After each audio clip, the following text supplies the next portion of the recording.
علی بھائی اگلا سوال ہے، ایک تبلیغی جماعت کے بہت بڑے اور مشہور مبلغ جو کہ سابقہ کرکٹر بھی ہیں، ان کے سامنے جب میں نے اس بات پر زور دیا کہ ہمیں قرآن حکیم کے ترجمہ اور تفسیر پر زور دینا چاہیے بجائے یہ کہ ہم فضائل اعمال کی تعلیم دیں جس میں بہت ساری باتیں قرآن و سنت کے منافی ہیں، تو انہوں نے فوراً کہا کہ قرآن حکیم ان پڑھ صحابہ کرام رضوان اللہ علیہم کو اس لیے سمجھ میں آ جاتا تھا کیونکہ وہ ان کی مادری زبان عربی میں تھا، ہم لوگوں کو پہلے بدوؤں والی عربی سیکھنی ہوگی، چلو صرف اردو ترجمہ پڑھنا نقصان دہ ہے۔ علی بھائی ضمن میں آپ سے ریکویسٹ ہے کہ قرآن پاک کی اس آیت اعوذ باللہ من الشیطان الرجیم بسم اللہ الرحمن الرحیم وَلَقَدْ يَسَّرْنَا الْقُرْآنَ لِلذِّكْرِ فَهَلْ مِن مُدَّكِرٍ کے حوالے سے ہماری رہنمائی فرمائیں، شکریہ۔ شکر ہے جی، آپ نے یہ نہیں کہا کہ ہمیں بدوؤں والی عربی سکھائیں۔ سر جو بدوؤں والی عربی ہے نا، آپ نے اپنے علماء سے پوچھا کہ انہوں نے بدوؤں والی عربی سیکھی ہے کہ نہیں؟ وہ تو ان مدرسوں میں پڑھ رہے ہیں، یہاں پہ بدو ٹیچر ہیں آپ کے جو پڑھا رہے ہیں عربی۔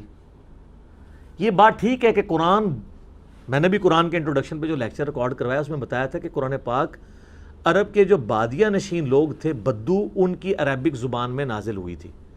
اس کا یہ مطلب نہیں کہ وہ بدوؤں والی عربی کوئی اور ہے اور آج کی اسٹیبلش عربک اور ہے۔ یہ بھی آپ نے کئی لوگوں سے مت سنی ہوگی کہ جی قرآن کی عربی اور ہے اور جو عربی بولتے ہیں وہ اور ہے۔ نہ، قرآن نے قیامت تک کے لیے عربی زبان کو فریز کر دیا۔ دنیا کی کوئی زبان 100 سال سے زیادہ نہیں نکالتی ہے۔ آپ ذرا 100 سال تو آج سے 70 سال پہلے کی اردو پڑھ کے دیکھ لیں، قرآن کے ترجمے 100 سال نہیں بھی ہوئے ترجموں کو ہوئے، اشرف علی تھانوی صاحب اور اعلیٰ حضرت امام رضا بریلوی صاحب اور باقی، ذرا ان کی اردو کے الفاظ دیکھیں، کئی ایک ٹھیک ہے، جاوے گا، ہم کہتے ہیں جائے گا، تو یہ جاوے تو لفظ ختم ہو چکا ہے۔ اعلیٰ حضرت کے ترجمے آپ پڑھیں گے، ہم نے تم سے پہلے کئی سنگتیں حلال کر دیں، ختم کر دیں۔ اب آپ ترجمہ دیکھیں گے تو کئی امتیں، کئی قومیں ہلاک کر دیں۔ وہ سنگتیں ہلاک کر دیں، وہ سنگت کہتے تھے قوم کو، سنگت کا لفظ ایسے استعمال بھی ہوتا ہے نا، لیکن اب ہمارے آج کی جو اردو بولی جاتی ہے اس میں تو یہ لفظ نہیں استعمال ہوتا، ایبسلیٹ ہو چکا ہے۔ شیکسپیئر کی انگریزی پڑھیں اور آج کی انگریزی میں آپ کو فرق نظر آئے گا۔ سر یہ قرآن کا زندہ معجزہ ہے کہ اس نے عربی کو 100 سال نہیں 1400 سال سے قلعے کے ساتھ باندھ کے رکھا ہوا ہے۔ عربی نے قرآن کی حفاظت نہیں کی ہے، قرآن نے عربی کی حفاظت کی ہے، فریز ہے۔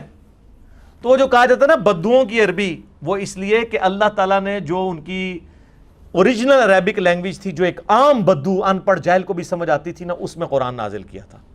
اس میں تو ہماری دلیل موجود ہے کہ اللہ تعالیٰ اتنی آسان بات کرتا ہے جو عام بدو کو بھی سمجھ آ جائے۔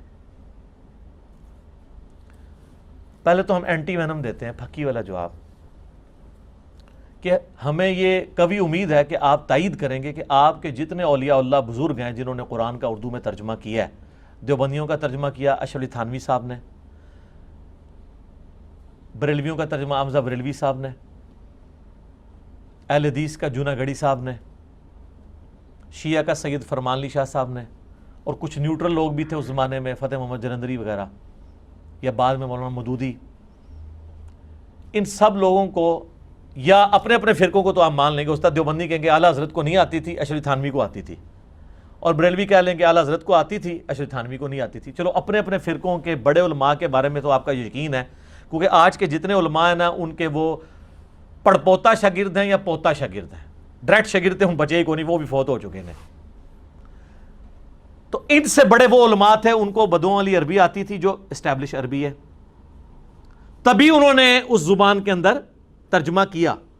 تو یہ جو انہوں نے اردو ترجمے کیے ہیں ہماری نیٹو لینگویج اردو کے اندر، یہ یقین انہوں نے وہی ترجمہ کیا ہوگا جو بدوؤں والی عربی سے اس اردو میں بنتا ہے۔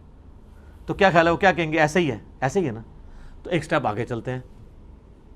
جب انہوں نے یہ ترجمہ کیا تو یقیناً انہوں نے اس سے پیسے کمانے کے لیے ترجمہ نہیں کیا ہوگا، بلکہ اس لیے کیا ہوگا تاکہ عوام کو پتہ چلے قرآن میں کیا لکھا ہے۔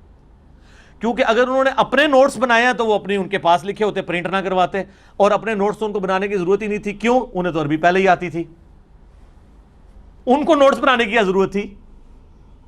وہ تو ڈائریکٹ عربی سے قرآن پڑھے، ان کو سمجھ آ رہی ہے، انہوں نے کیوں ترجمہ کرنا ہے؟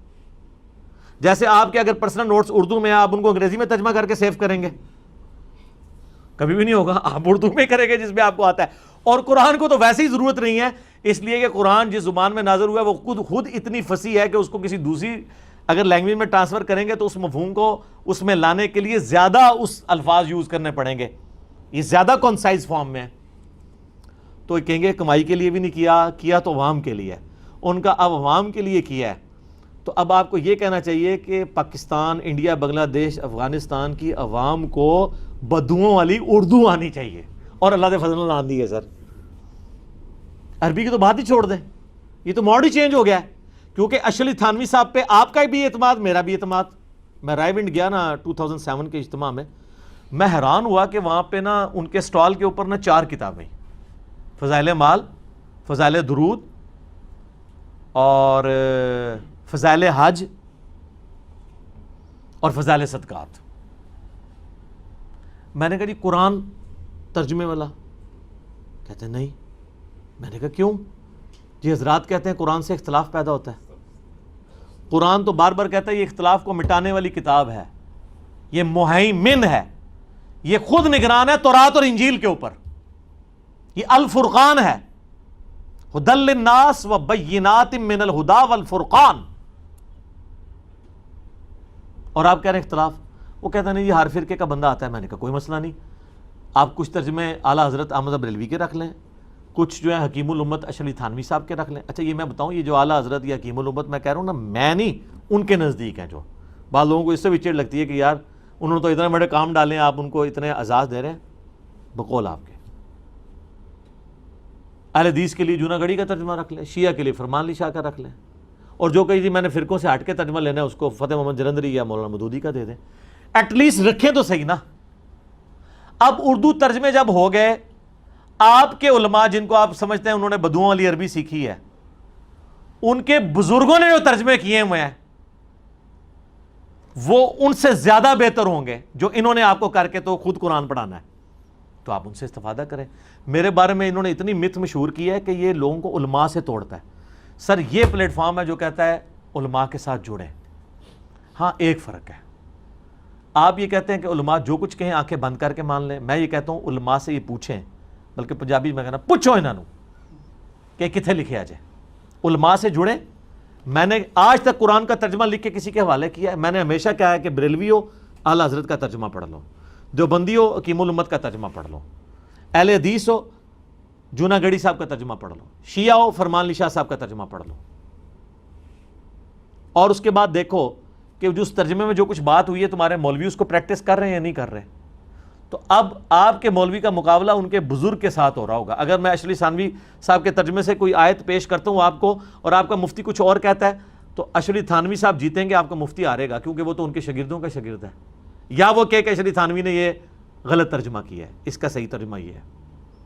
اور اس میں جب کبھی بھی ہم قرآن کے اوپر لوگوں کو ایمفسائز کرتے ہیں تو اسی آیت کا حوالہ دیتے ہیں جو کم از کم قرآن حکیم میں 4 دفعہ تو آئی ہے نا. سورۃ القمر کی آیت نمبر 17 ہے، پھر 22 نمبر پہ بھی آئی، پھر آگے آئی وَلَقَدْ يَسَّرْنَا الْقُرْآنَ لِلذِّكْرِ فَهَلْ مِن مُدَّكِرٍ.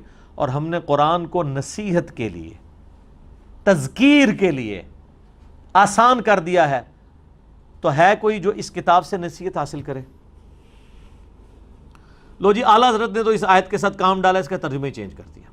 ہم نے قرآن کو یاد کرنے کے لیے آسان کر دیا ہے، تو ہے کوئی اسے یاد کرنے والا؟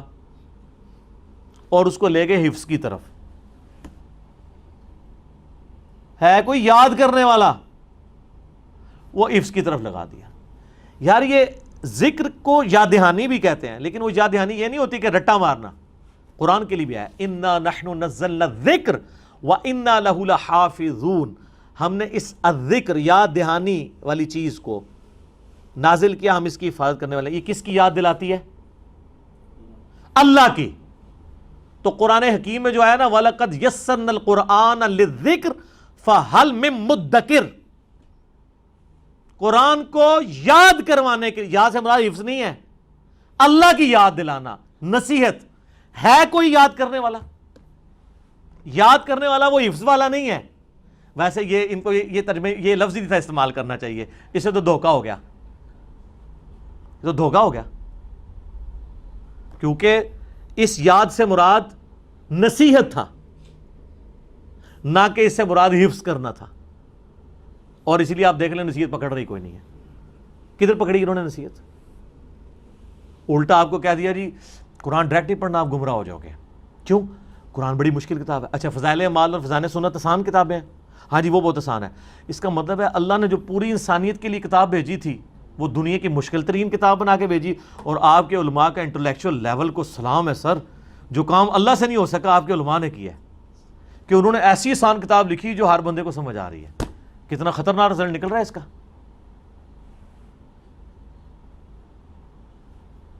یہ جو دعویٰ کر رہے ہیں کتنا خطرناک رزلٹ نکل رہا ہے اس کا کہ اللہ تو بات نہیں سمجھا سکا. سر اللہ تعالیٰ نے تو کافروں کے تانے سن لیے ہیں اس کتاب کو آسان نازل کرنے کی وجہ سے کہ ایک ایسی کتاب ہے جس میں مکڑی کی مثال ہے، مکھی کی مثال ہے. تو اللہ تعالیٰ نے سورۃ البقرہ میں اللہ تعالیٰ اس بات سے حیا نہیں فرماتا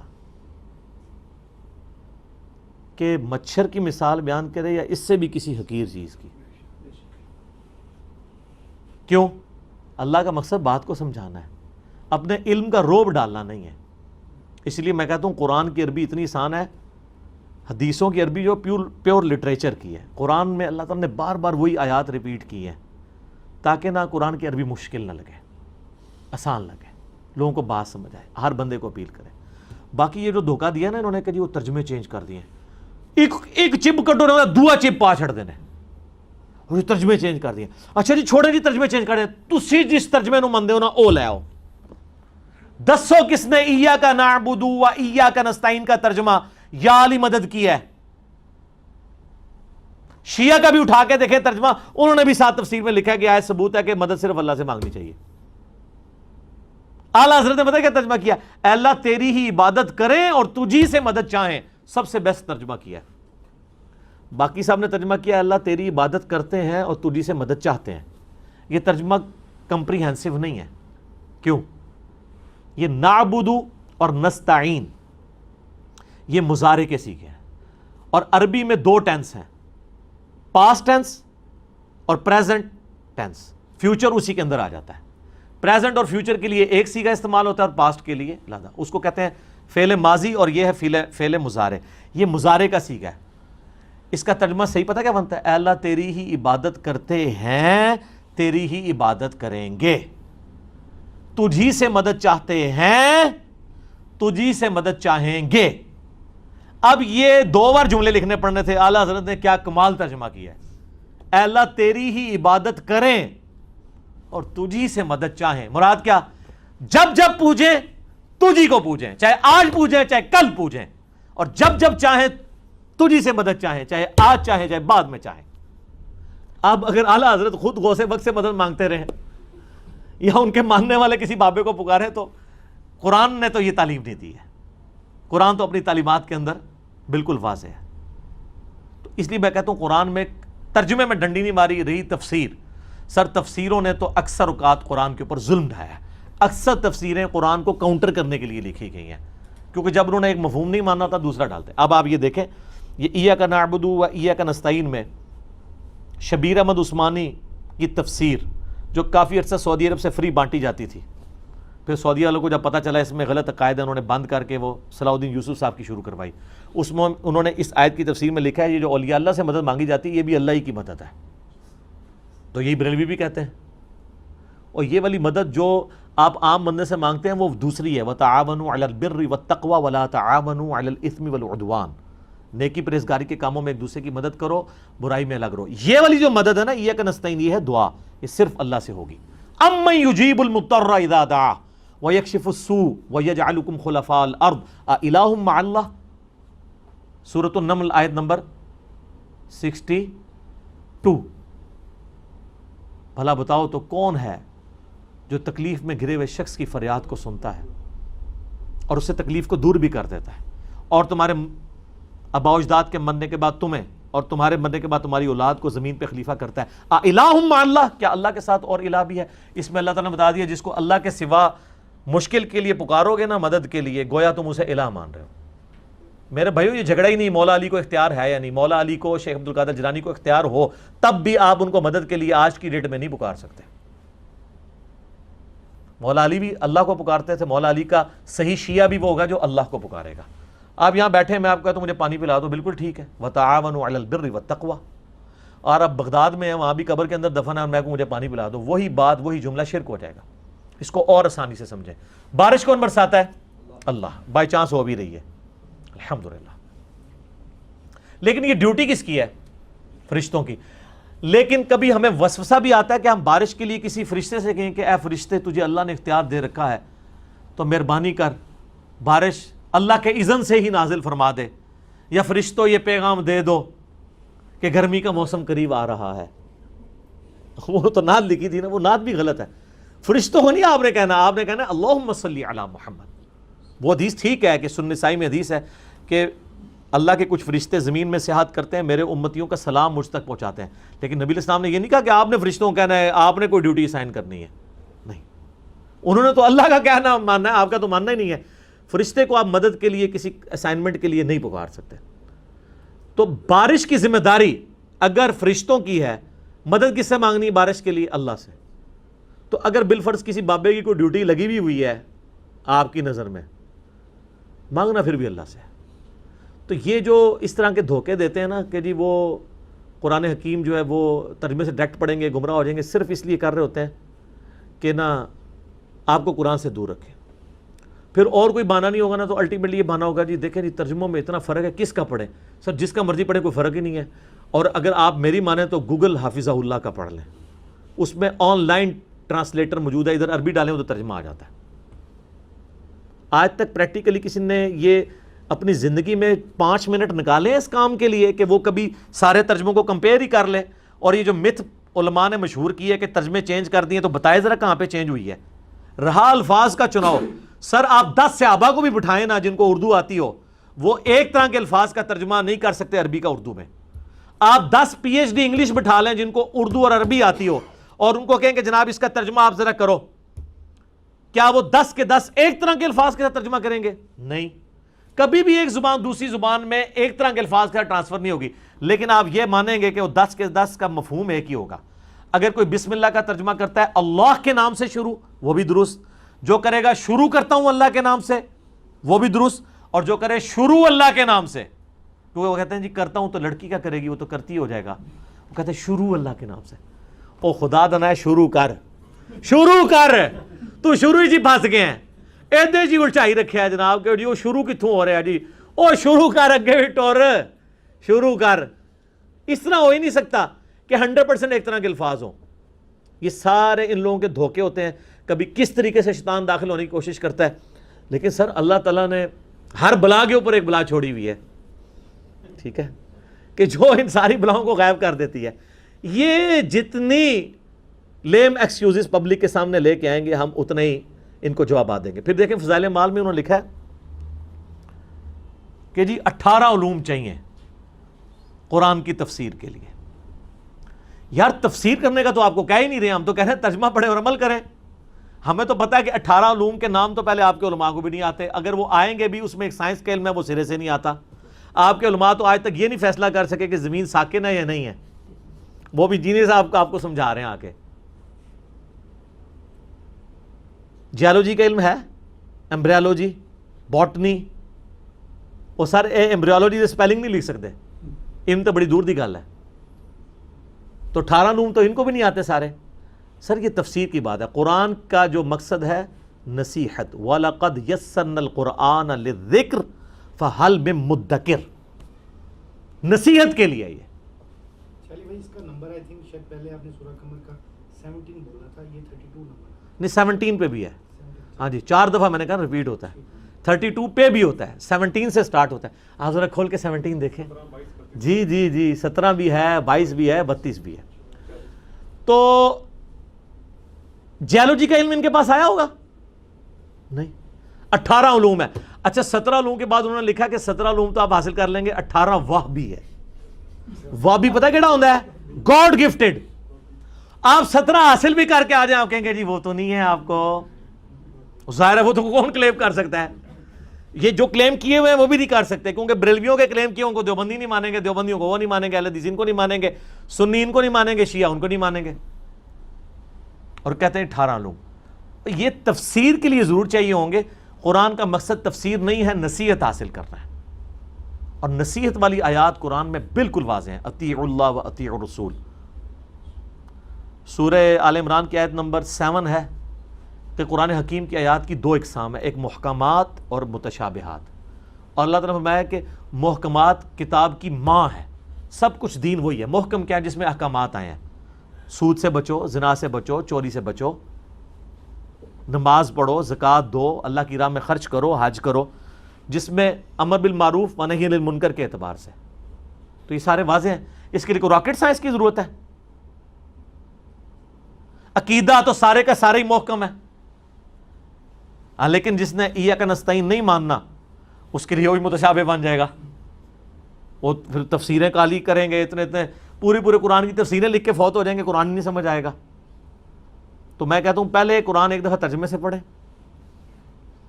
صوت القرآن چینل کا یوٹیوب پہ اویلیبل ہے، عربی قرآن اور ترجمہ، وہ سنیں.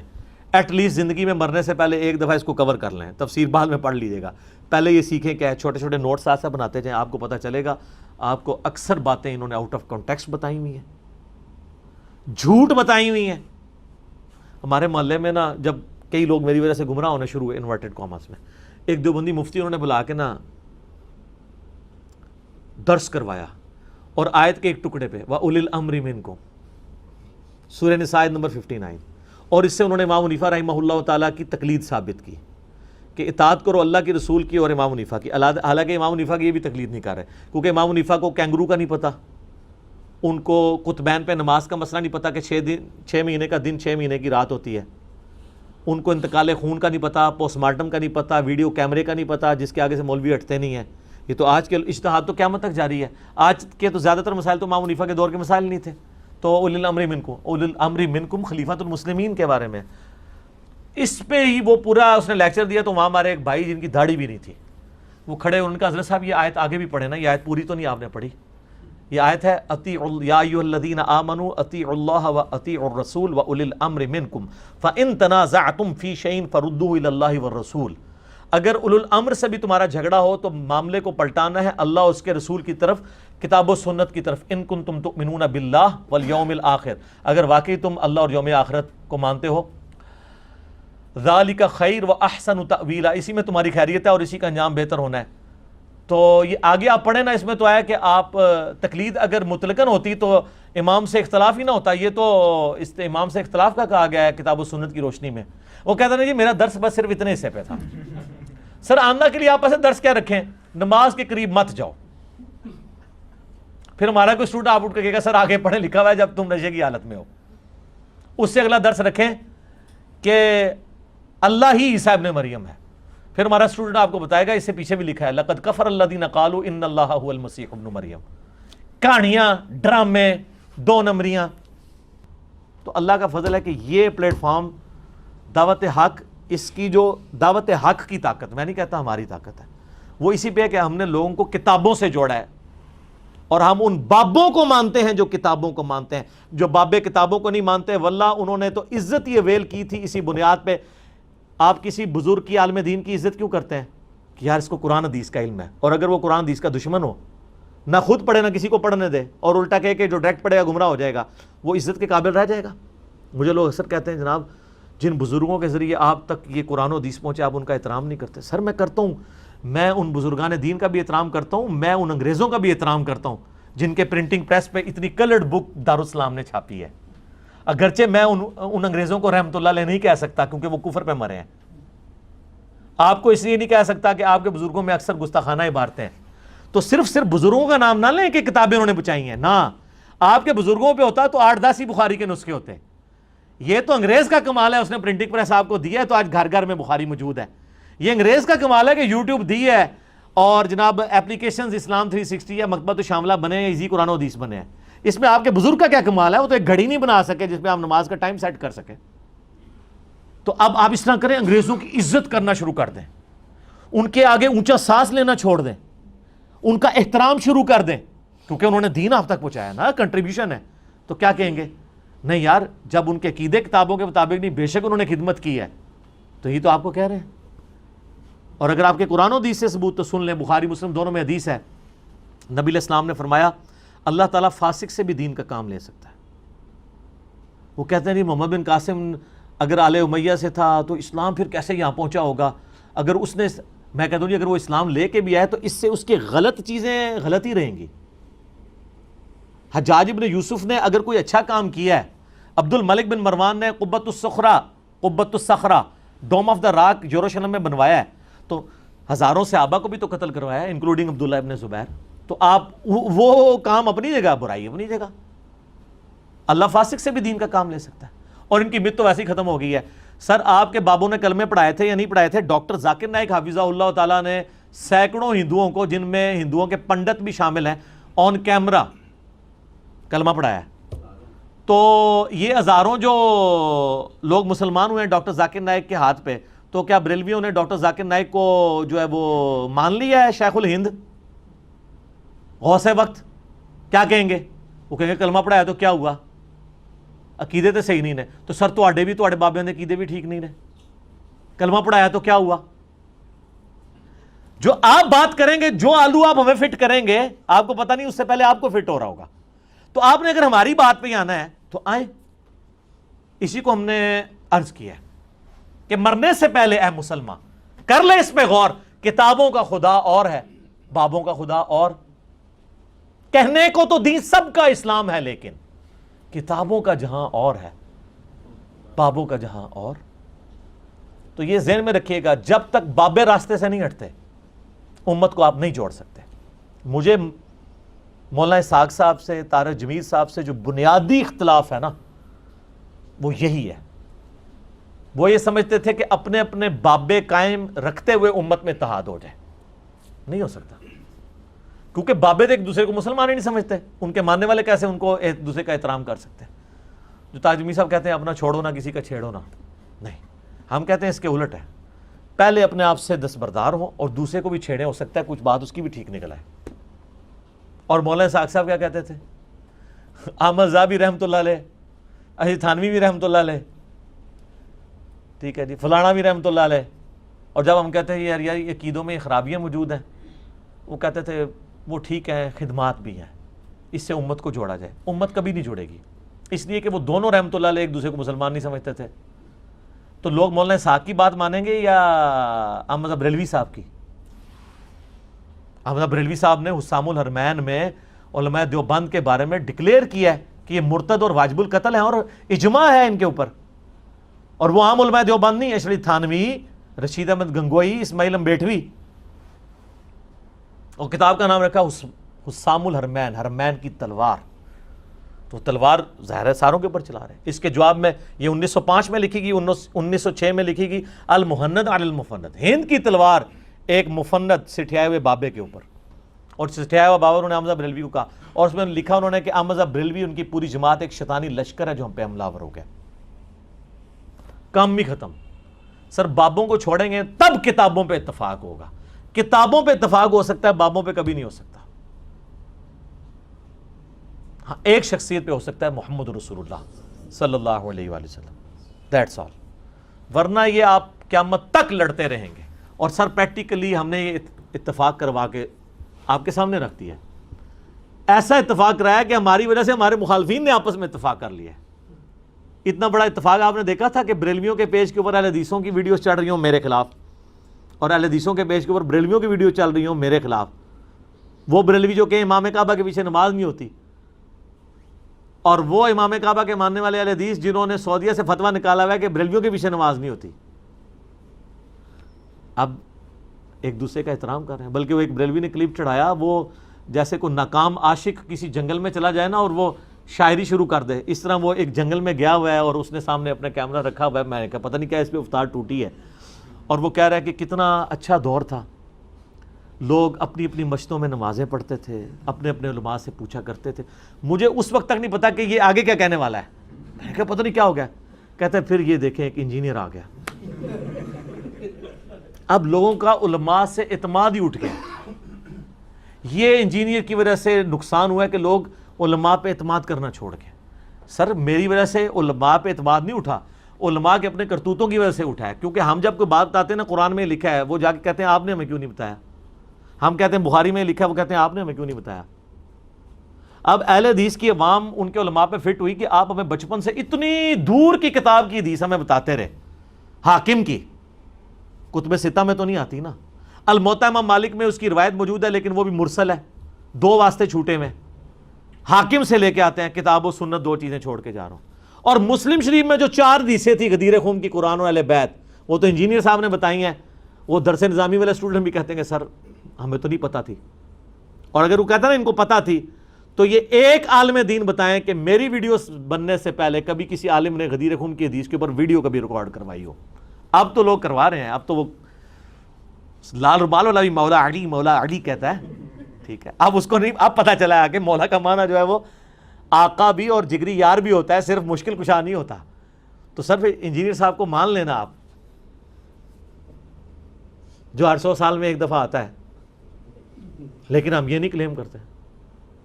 ان میں کوئی آیا ہوتا تو انہوں نے فوراً مان لینا تھا، اور منیو ہی نا، میں مذاق دے طور سے کہہ رہے پاویں میں نہ اسی واسطے نہیں لیا، ورنہ انہوں نے کٹ لینا سی بچوں، جو بھی کہہ سکتے ہیں، ٹھیک ہے۔ تو یہ مانے کہ آپ کے اندر یہ خرابیاں تھی، ہم نے ہائی لائٹ کی ہیں۔ یہ بہت بڑی دشمنی کر رہے ہیں، پوری زندگی بابوں کے پیچھے گھومتے رہتے ہیں، اور آخر میں فضائل اعمال کی چونکہ بات ہوئی ہے، فضائل سنت کا بھی یہ حال ہے۔ میں آپ کو بتاؤں، فضائل اعمال میں نے اس کے اوپر ایک مجلس ریکارڈ کروا دیا، اوورال کتابوں کا خدا اور ہے، بابوں کا خدا اور، مجلس نمبر 100، میری زندگی کا سرمایہ ہے انشاءاللہ تعالی۔ میں اللہ تعالیٰ کو کہہ سکتا ہوں میں نے یہ زندگی میں یہ کام ایسا کیا ہے جو صدیوں میں ایک یونیک کام تھا، جو کسی کی جرت نہیں ہو رہی تھی کرنے کی، کہ لوگوں کو بتایا جائے کتابوں کا خدا اور ہے، بابوں کا خدا اور۔ اس میں میں نے جو شروع کا 1 گھنٹہ مقدمہ پیش کیا، اس میں نے پیش کیا تھا فضائل اعمال میں لکھا ہوا ہے، فضائل ذکر والے چیپٹر کے، فضائل قرآن والے چیپٹر میں، قرآن کے پڑھنے کی جو تلاوت کے فضائل ہیں، کہ ایک رات احمد بن حنبل کو خواب میں اللہ تعالیٰ کی زیارت ہوئی۔ کہانی کا سٹارٹ ہی بلنڈر سے ہو رہا ہے۔ یہ حضرت موسیٰ علیہ السلام کو خواب میں کیوں نہیں زیارت ہوئی؟ 143 الاعراف آیت نمبر 143 میں اللہ تعالیٰ نے موسیٰ علیہ السلام کو کہا تو مجھے نہیں دیکھ سکتا، پہاڑ کی طرف دیکھ۔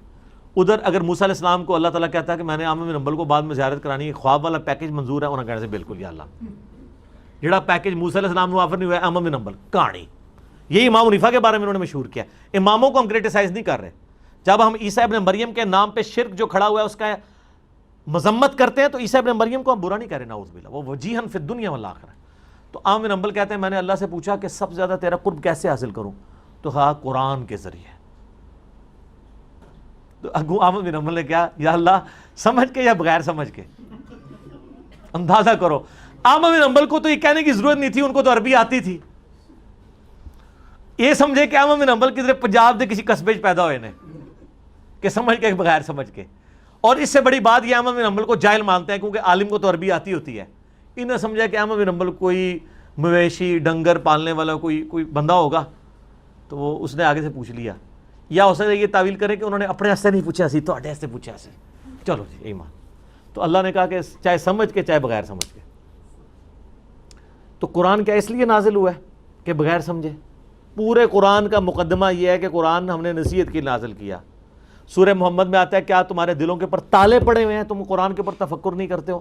سورہ صاد کے اندر آئی ہم نے کتاب اس لیے نازل کی کہ تاکہ اس کی آیات پر غور کیا جائے اور عقل مند لوگ اس سے نصیحت حاصل کریں۔ فی البدی بے شمار آیات ہیں، میں نے اس پہ پورا ریسرچ پیپر لکھا ہے، امام الانبیاء کی دعوت قرآن، ریسرچ پیپر نمبر 4، کہ قرآن تو اس لیے نازل ہی نہیں ہوا تھا کہ اس سے مردے بخشوائے جائیں، یہ تو قرآن تعلیم کے لیے نازل ہوا تھا۔ تو کتنے غیر محسوس طریقے سے انہوں نے قرآن کی نفرت آپ کے دلوں میں ڈالی ہے۔ تو ان علماء نے تو دین کی حفاظت کرنی تھی، لیکن الٹا یہ خود دین کے دشمن بنے۔ ابھی میں نے اور بہت کچھ باتیں کرنی ہے، لیکن ضرورت نہیں ہے۔ میں نے پچھلے دنوں ایک ویڈیو ریکارڈ کروا دی ہے علماء کے فضائل کے اوپر، علماء سو کے، بلعم بن باعورہ والی۔ آیا چاس آیا ویڈیو دیکھ کے؟ ایک حوالہ ڈسپلے کرایا سائڈ پہ، تو وہ میری ویڈیو دیکھ لیں۔ باقی جتنی میں نے باتیں کرنی ہے نا وہ ان 35 منٹس کے اندر میں نے کی ہوئی ہیں، ورنہ یہ 35 منٹ اور کلپ آگے چلا جائے گا۔ ٹھیک ہوگا جی؟